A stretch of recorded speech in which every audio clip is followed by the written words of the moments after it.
एकाच गोष्टीसाठी जर आपल्याला 2-2 वस्तू शोधावे लागलात तर थोडासा त्रास होतोच नक्कीच. तर इथे मला एक ड्रेस शिवायचा होता, पण धागे 2 शोधावे लागणार होते आणि अस्तर पण.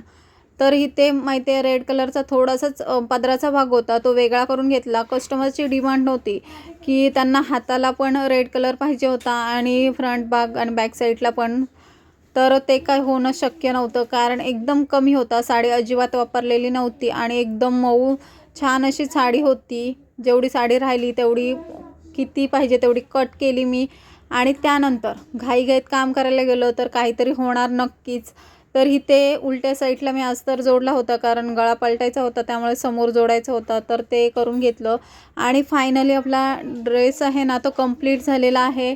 पूर्ण साडी याच्यामध्ये मी वापरलेली आहे आणि फक्त फ्रंट आणि बॅक साईडलाच रेड कलर आलेला आहे, तरी पण खूप छान दिसतो. तुम्हाला कसा वाटला व्हिडिओ नक्कीच सांगा. जर आपले व्हिडिओ आवडत असेल तर लाईक आणि सबस्क्राईब करा.